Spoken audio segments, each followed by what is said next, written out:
atah Adonai Eloheinu melech haolam asher kedishan b'mitzvotav v'tzivanu l'suk b'divrei Torah. Varevna Adonai Eloheinu et divrei Toratcha b'finu fibcha Beit Yisrael. V'niyeh anachnu v'tzeitzeinu v'tzeitzeimcha Beit Yisrael. Kulanu yodea shemecha v'lomdei Toratecha lishma. Baruch atah Adonai hamlamed Torah l'amo Yisrael. Amen. Amen. Baruch atah Adonai melech haolam asher b'cha banu mikol ha'amim v'natananu Torato. Baruch atah Adonai notena Torah. Amen. Amen. Okay, so I tell you what we're going to do at the end, Rabbi Daniel Brody. Let's just get to the heart of the matter. I phoned Rabbi Cohen yesterday, and I said to him, I have a particular problem. Okay, the problem is as follows. So, I mean, I did before I phoned him, I thought I read, bless you, I read the Gemara. So, look, obviously the argument is not clearly in the yard of the damaged party or the injured party, because there it's a clear case of shame in the damaged yard. Okay, but that's according to the one opinion. So according to the one opinion, there's only actually an issue if it's in no man's land. In other words, it's not in the damager's yard, and it's not in the damaged party's yard. It's at a third party. So if I took the biscuit, obviously, to Arthur's place to cook the biscuit, and Marco had his dog over, and Paris ate all the biscuits on Arthur's property, not on my property as the biscuit owner, the clear opinion is you don't have to pay because it's not in the damager's yard,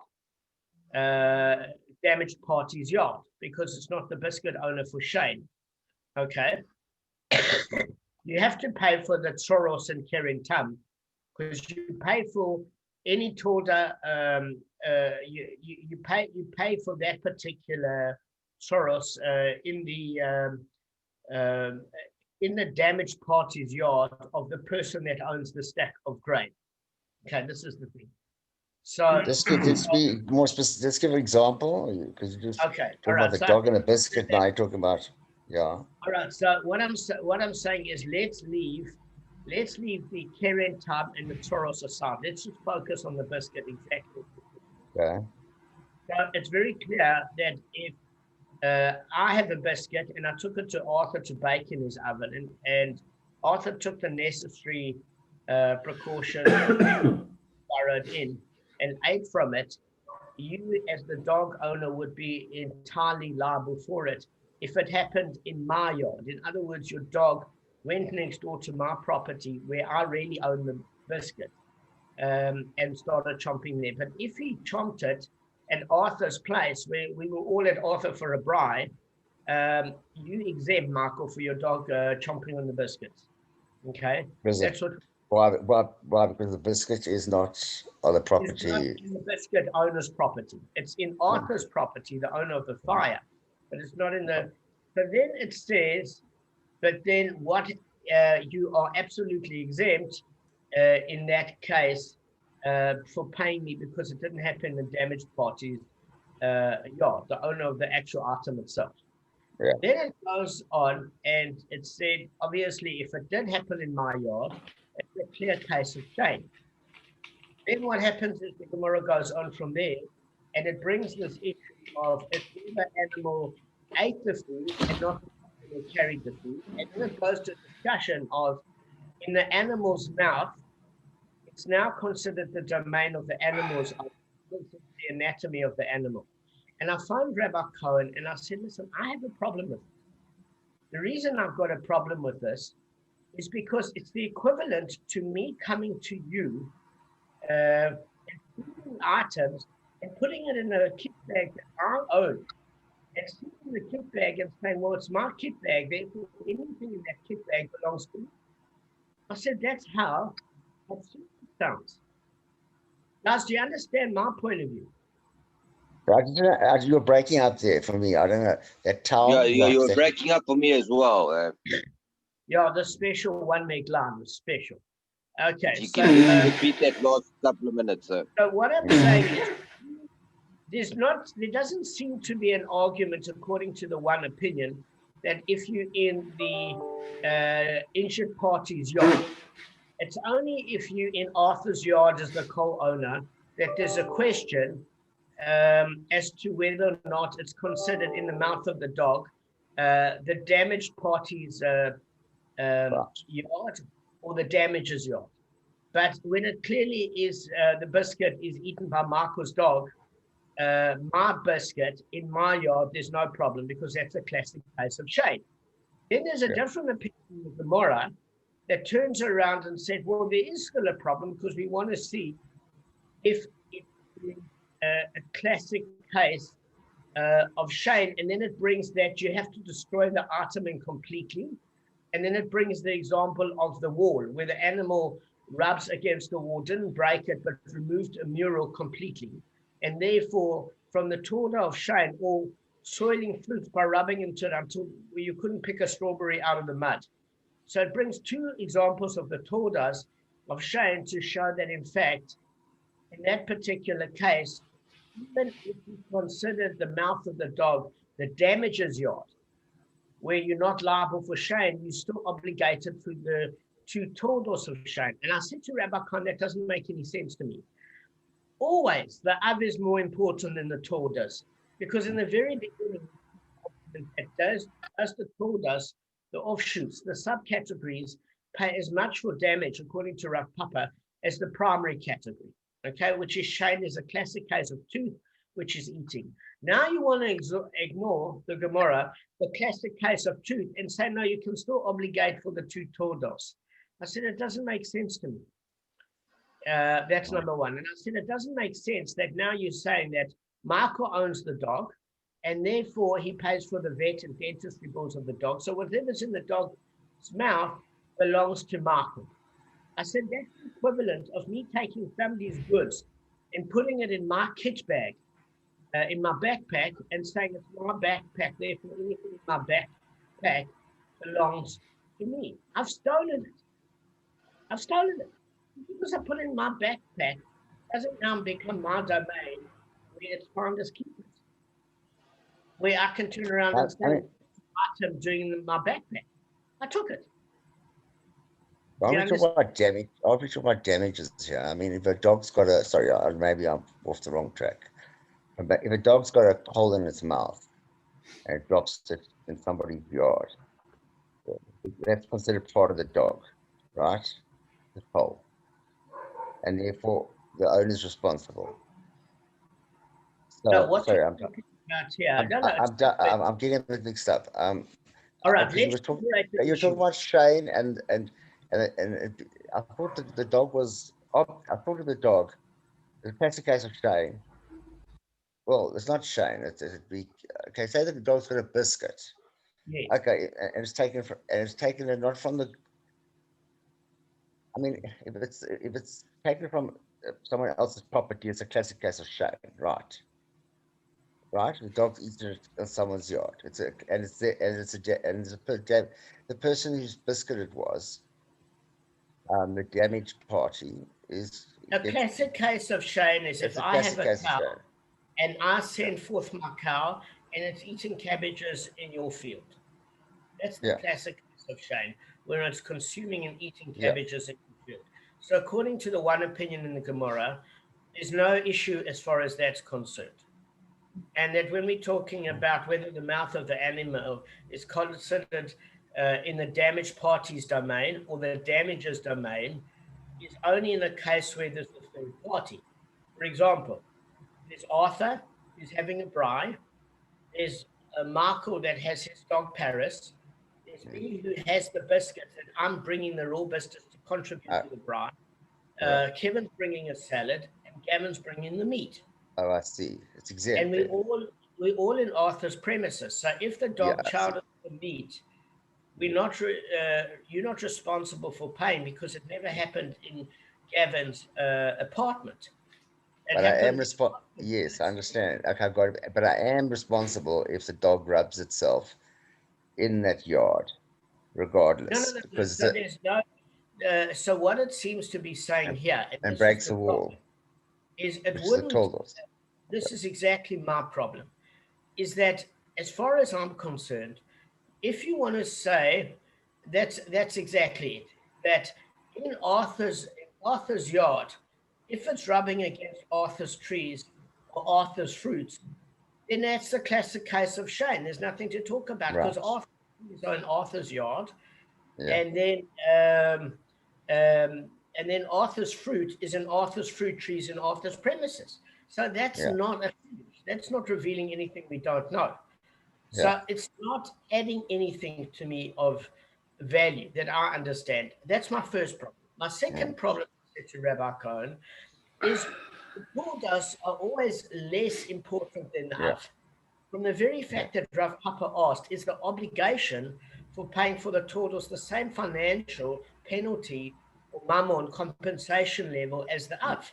Meaning, on the subcategories have the same penalty. And we learned the case of Tuma and Tara, and we learned the case of Shabbos with the Tordos and the Av about death penalty and for purposeful and Chatas offering, etc. So the very fact of it is, how do you have subcategories if you don't have a primary category? Again, the primary category was shame, it was the tooth.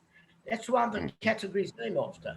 So if you want to say, forget about shame, let's see that Tordos does apply. And we take a case of it fulfills the verse, an animal rubs and removes the mural picture off the wall completely, or rolls in fruits and swirls it to where you can't separate mud from strawberry. That's very nice. But where did the actual Av disappear to shame? And my other problem, I said to Rabbi Cohen, is suddenly that I understand if you turn around and I come to you, Michael, and say my biscuits ended up in your dog's mouth at your place, and you're going to say, but listen, you should have watched your biscuits. The dog's in my property. If you found my dog in your property, you would have a claim because that's in the field of the damaged or injured party. But it happened in the damages party. So according to Tosfot in 20a, it's where the animal consumes the food, not where it carries the food. Because the verse has to say, in terms of culpability, where the animal consumes the food until completion. Just wait. Who's siren? I can't hear a thing. Whose siren is I know that? you're in Joburg out of everybody else because there's only sirens in Joburg. All right.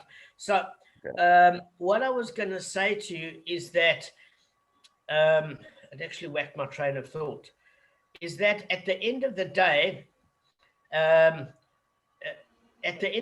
there's a biblical verse that says, also in a verse on the prophets in Kings, where it says, and it consumes until its very end, which means if your animal carries the food intact, but it's still edible, but only consumes it in the damages domain, not the damaged party's domain. Say it took Gavin's chops that Gavin bought for the bar and went back to your place, Michael, because it's comfortable there, and started trying on the chops. Gavin doesn't have a claim because it never happened in Gavin's apartment. It happened at your house. And further to which, you could say to Gavin, but why weren't you watching your chops on the bra? Because the dog's back in my place. It's not like you caught it in your place. So that I can understand according to Tosfot. What I don't understand is this argument about being in the dog's mouth, because this is how the logic goes. The logic goes, and I spoke to Rabbi Cohen about this. Michael pays for the vet bills of his dog, okay? And since Michael pays for the vet bills of his dog, he's responsible for his dog's mouth and teeth because he picks up the bull. He pays for his animal's food, etc., and he owns his animal. So therefore, because Michael owns his animal, that anatomy becomes belongs to Michael because he pays for all the bills for that anatomy. And therefore, when Michael's dog has food in its mouth and closes its mouth, that now becomes the property of Michael as the damager, because Michael's dog and Michael's dog is the damaging dog. So the problem there is the equivalent of me coming to your place, taking out a rucksack or a kit bag, filling it with goods, closing it, going back to my place, and you saying you want your goods back, and I'll say, listen, it never happened on your property. I've got the kit bag. This is my kit bag. Whatever is in that kit bag is mine. I stole it. But to turn around and say in the mouth of the dog, because the dog belongs to Michael, it's okay that it stole it. See, the argument is twofold. According to the Gemara, as one opinion, the argument is in that neutral territory, okay, where it's neither in the damager's yard or the damaged party's yard. So this is occurred in Arthur, but in Arthur's place. But therefore, it doesn't make sense because when you bring in the argument of the trees now and the tordos and the soiled fruits, it would only ever occur in the damaged party's yard. Because why would it occur in my yard? The dog's in Arthur's yard. Does that make sense? So for that reason, bringing up the tordos and eliminating the av doesn't make sense. All of a sudden to say, Michael, that it's fine if you turn around and say it's in Arthur's domain, and since Gavin owns the chops and I own the biscuit, it never happened in either of our domains, respectively, and therefore your dog is not responsible. I can live with Toss's opinion fine that it never occurred in the damaged party's yard. I understand that rule. Where it ate it, it's responsible. But now you bring in the story of all of a sudden your dog's mouth now becomes your particular property because you own the dog, and therefore whatever's in the dog's mouth is yours. Is equivalent to me taking something and putting it in my bag and turning around and saying it's in my bag, therefore it's my contents. How is it logically different? Yeah, but it's a different action. I mean, yours is stealing. This is a dog doing its normal thing. Okay, so you're saying, okay, so Michael might be bringing a good point. Are you saying I mean, it's because you're getting so technical about it. I mean, let's look at the common sense of it all. You're stealing something, the dog's simply just doing something normal. Okay, but then why are you responsible? That's a good point. Okay, that's a good point. So we're saying here that a man knows what he's doing with Mave, and therefore theft is fun. I hear that. But then why are you responsible for carrying Tam and Soros? Why are you responsible for carrying them? That did it. Sorry, what do you mean by, sorry, so what do you mean by responsible for carrying? Your logic, which is correct, is this is a different case because okay, I see what you're saying. Yeah. Saying that the animal has no brains of its own. Why would you be responsible for carrying Shane or Regal at all? Well, we were talking about animals there, right?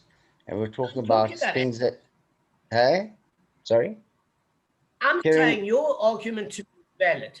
Your argument to me was stating, listen, a human being knows what he's doing. If he steals items and puts it in a kit bag, it's direct case of man with full faculty stealing and therefore can't claim it's in his kit bag, he now owns it. That is a valid argument. But then why obligate for Shane Regal and Karen at all? Because your animal has got a mind of its own.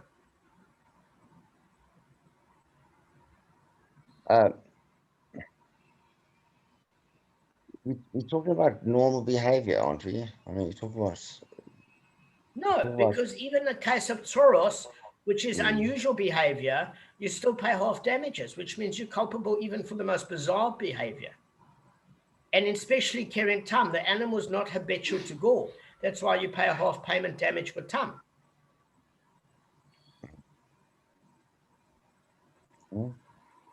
Yeah, but those are happening on the premises, of the injured. Karen, you're obligated in the public domain. No, you are, but we're looking at this particular example where you go into the house and then you leave. Okay, but Gavin, what I'm saying is I don't understand why the mouth of the dog suddenly, if it happened in neutral territory or it happened in the damaged party's yard, would suddenly become Marco's property just because Marco owns the dog and the dog shut its mouth and the food's in the dog's mouth. I can understand if you turn around and say the animal ate food not in the domain of the damaged party because it doesn't fulfill the verse saying it ate in the field of another. I'd say that had integrity to the verse. I can understand that. But in the case where all of a sudden it's bringing this argument that is the mouth of the animal considered the damaged party's yard or the damager's yard, I don't even understand the logic of that argument. Yeah. But there isn't that much food that that can actually go into an animal's mouth anyway, though. Let's say it's caviar, whatever it is. Let's say it's looking at the caviar. principle. Yeah, I'm saying. Yeah, but he might have eaten 90% of your caviar at your house, which you will be responsible for, and then he leaves. Whatever's left in his mouth, he doesn't pay for. Yeah, no, Gavin, that's not my issue. My issue isn't where the animal ate, because if you say it's not at the damaged party's yard, I understand that doesn't fulfill the biblical verse. I can understand that completely because it has to be in the yard of the damaged party. That I understand. That's not my issue. My issue is suddenly with this animal's mouth, how it can become the damager's property. So that and how it even got into this argument, it doesn't make sense. But it has moved. But the dog has moved out of the domain of the damaged party. So you are. It's not even a discussion. That's my point. The point of it is exactly that. If you want to say, then don't bring up the dog's mouth. That's what I'm saying. I'm saying if you want to turn around and say it's where the animal ate.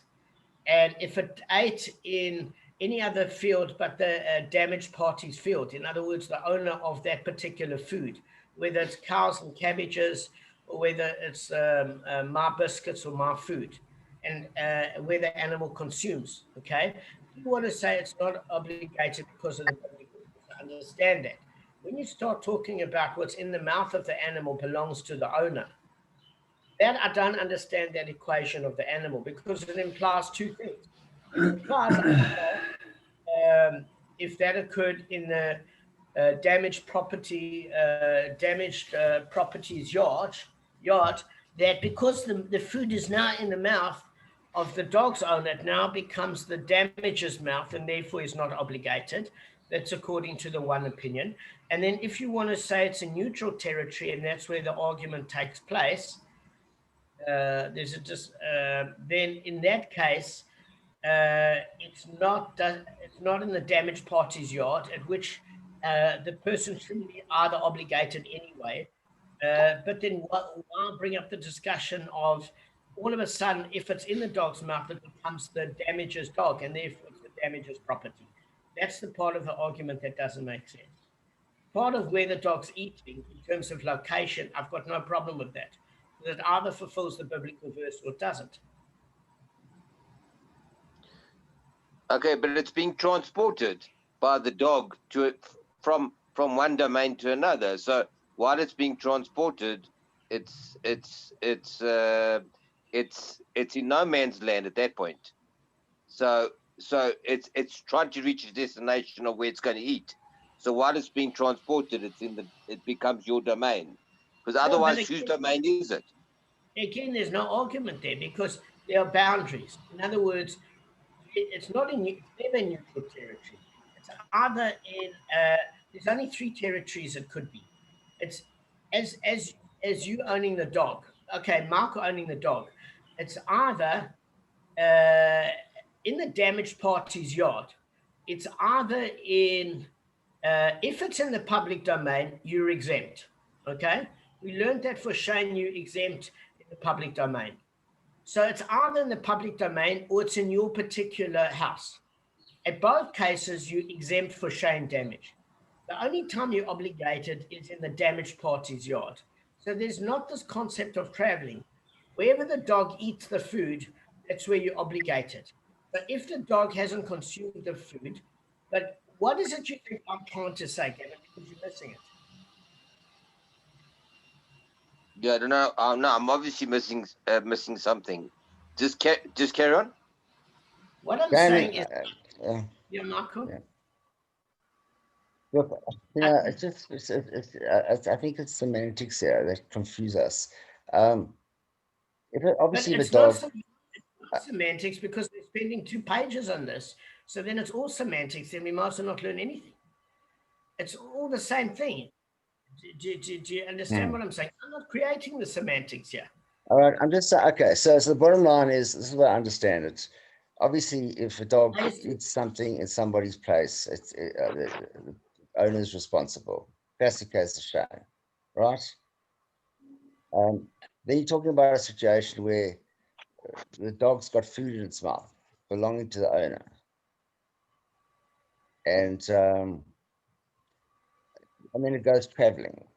Sorry, I'm getting confused about it. It goes traveling. Obviously, it's not, if it's eaten somewhere else's yard, it's done no damage. It's still, it's eating the food that the owner gave it. I mean, if it's traveling with food, this is what I'm getting confused. Am I? All right. So let me just clear up Sorry, so that's where I'm stuck. All right. Let me bring up 2 points. Is that it has to fulfill 2 biblical verses, according to Shane. Number 1, it says, and if you send your animal forth in the field of another, which means it has to eat in the same yard as whoever owns the food. Right. If you let, no, let me just finish. If you let your cow graze in the field of your neighbor, that's a classic case of Shane in the damaged party's yard at which you pay. That's the first point. The second point we learned in 3b is you pay if it's fully consumed. Cheers, Kev. You pay to which it fully consumes, and that which it doesn't fully consume, you don't pay that balance. So what happens is we learned where the crop has a chance to regrow, you pay the difference between the lower quality crop of the second growth, which is always lower in quality, and the difference between the first crop at which it consumed. Meaning that you pay a portion to what is not retrievable, okay? Because it says it consumes completely. Remember, it used that word dung, and it used those 3 biblical sources, etc., about how the tooth consumes until its end. So the second source is it's not where the animal starts off with the food in its mouth, transporting it. It's where the animal actually eats the food. So I've got no problem with Tosfot because Tosfot is clear. It says it doesn't matter where the food came from. It matters where the animal ate the food. Rashi's got a different explanation and says it's got this whole debate where we learnt in the 20th daf, where's the food initially grow from, where's it pulled from, etc., etc. But Tosfot said wherever it ate, where the mouth of the animal is. So I'm fine if you turn around and say wherever the mouth of the animals is, it's in a certain location. If it's in the public domain or the damages yard, you exempt.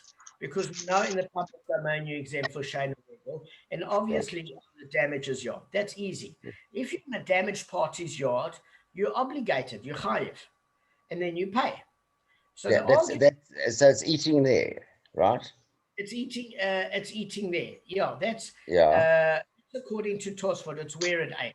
Rashi's discussion is where did it pull it from? So if it grew from the private domain, as partis are these long grains. So the animal's eating in the public domain, but it's pulling it from the private domain. Yes. So there's the argument, according to Rashi, of where did it come from? Yes. Or if the animal was half in and half out, or extended its neck, etc. And that's fine. My argument is this last part. And this last part is that all of a sudden we're making a claim, Marco, that you own Paris as anatomy because you own the dog and you pay for the vet bills. Therefore, whatever's in the dog's mouth is now considered your domain as the damager, and therefore founders keepers. Because you can turn around and say, well, what is my food doing what is your food doing in my dog's mouth? So I have a problem on 2 fronts with that. The first front I have a problem with the fact that it's now confusing the issue, because if it's Gavin's chops or food or biscuits or whatever, and he's cooking it on Arthur's braai, and we all at your house for a braai, and you've taken your dog with on a leash, and now the dog has eaten, and Arthur's closed the kitchen door. Arthur's not liable because he took necessary precautions, and the dog burrowed in and took Gavin's chops. Gavin doesn't have a claim according to Tosfot because it's eaten in Arthur's yard. But accordingly, say it ate say it ate, because then according to Tosfot, it's clear. But another opinion says it depends on where the dog's mouth is. It implies even in the damaged party's yard. Why? Because again, Yes. if I'm damaging Okay. your tree or I'm soiling your fruits, it's it's in your yard Yeah. where you're growing those Yeah. strawberries. It's in your yard. You've got a tree or mural when it's bringing up the tall. So when it's Okay, I bringing up, understand what you're saying. Okay. doesn't make any sense. And Yeah. what doesn't make any sense further to which is if you turn around and say, listen, the tordors count, but the av doesn't count. The very definition of shane is an animal eating. So when you learned with the Rav Papa asking if the tordors are as important as the av, now all of a sudden you're saying there's no av. The av is always more important. Even if you say there's equal payment for av and tordors, what does shane suddenly disappear? In other words, that biblical verse is saying you're eating in the damaged party's yard. That's fine. So if it's not the damaged party's yard, you don't pay. If it's in the public domain or the damager's yard, those are your only two categories. Where the dog eats. I'm not saying where it's transporting. If you say according to Tosfot, it's where the dog eats. That's fine. If you're saying according to Rashi, it's where the fruit grew from, that's also fine because you're having a point of location at which culpability lies. But if you're saying, well, whatever's in the mouth of the animal is now the property of the animal owner, and now you're not obligated, Right. it doesn't Doesn't make make sense. sense. Yeah. Good point. Okay, get it. Okay, so that's what I put in terms of, and it's not semantics because this whole thing with all these details are kind of feel a little bit irritating. Yeah. All right. Okay, get it. Sorry, I misunderstood. Okay, Gav, do you get my discussion? No, not really. Because to me, it's where the dog ends up eating it, and the one's just transporting it. I mean, I don't see why it's such a big. I don't understand why you think it's such a big deal. To me, it's Because the going into Gemara its thinks mouth. it's a big deal. The Gemara How does. much? What's that? What? The Gemara thinks it's a big deal because the Gemara brings up this whole argument in Sanhedrin 76b about trying to prove if the dog's mouth is now the damaged party's yard or the damager's yard. It's not a big deal to me. It's a big deal to the Gemara because if it left the animal's mouth out of it and made a clear statement and said, like before, wherever the dog eats, that's where there's culpability. I don't have a problem. It's clear. If it says, like according to Rashi, it's where the aspartame grew from. In other words, the source of it might have been in the private domain and the animal ate in the public domain. He's liable if you want to say it's from the source of the growth point. That's clear.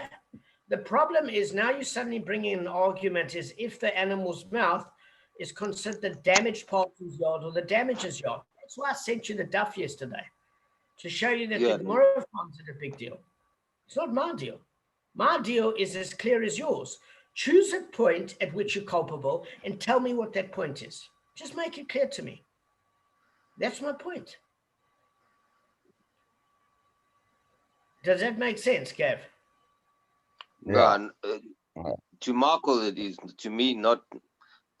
No, I'm not really finding it. To me, it's just going into the mouth. I don't understand why. No, I know you're saying that that they're making a big deal about it, but to me, it's quite clear. It's where you end up eating, and if you're going once it's in your mouth, you don't know where the animal's going with that food. You know, he doesn't know what he's doing properly, and he lands up going to a different location.